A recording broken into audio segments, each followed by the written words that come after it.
Árkos község nevével sokat nem kell foglalkozni, mert tényleg árokba fekszik, a falupatakának az árkába, és már az 1332-s első dátum, amelyben előfordulnak a székelyföldi és a háromszéki települések és egyházközségek, szintén Árkus névvel van bevezetve. Nagyon-nagyon rég lakott volt ez a terület.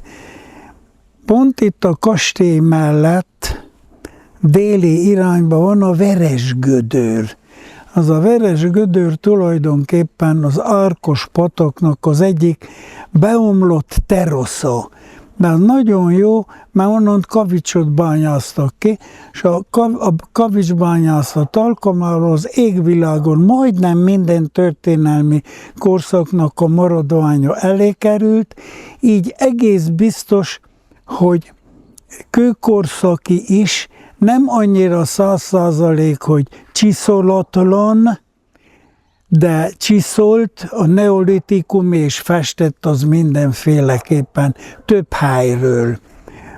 Kora középkor annyira jelen volt, hogy az első temploma nem is itt volt a falu helyén, hanem a temető előtt, a falu bejárata előtt, jobb kéz felől, tehát észak-keleti irányban állt a régi templomom, ami egy gótikus templom volt, de hogy miért vándorolt el a falu, hát azt mondják, hogy a hadak útjából. A veszély előtt a patak mentén fennebb települt jobb és bal oldalán, ott, ahol jelenleg az unitárius vártemplomban, a váron belül a templomban, az sem a következő templom, mert annak a helyén az ásatások kimutattak egy késő reneszánsz, ez már jó, mert a gótika után jön a reneszánsz, egy reneszánsz, esetleg kora klasszicista épületet. A reneszánsz az biztos, mert ásatások voltak.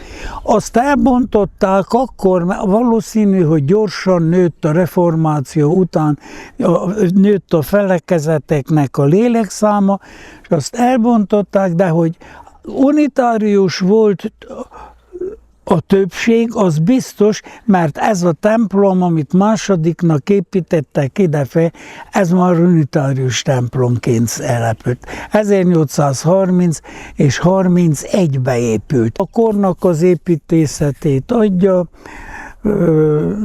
nagyon-nagyon jól működő orgonája van, de annyira megcsappant a felekezeteknek a száma, hogy itt körülbelül egy olyan 125 római katolikus él, a Szent Imre hercegre felszentelt katolikus templomba, fent van az unitárius mögött, de azt is most megnyújtották. És akkor később épített magának templomot a református egyházközség. Most újították fel az egész templomot és a várat is, ötszögű vár, tökéletes reneszánszkori vár, szintén ilyen poligonális. Úgy megőrizték az árkosiak ezt, hogyha egy cserép, egy valami lehullott, rengeteg, eltelt sok idő alatt nem kellett jóformán javítani, csak most, amikor egy nagy uniós pályázat keretében megújult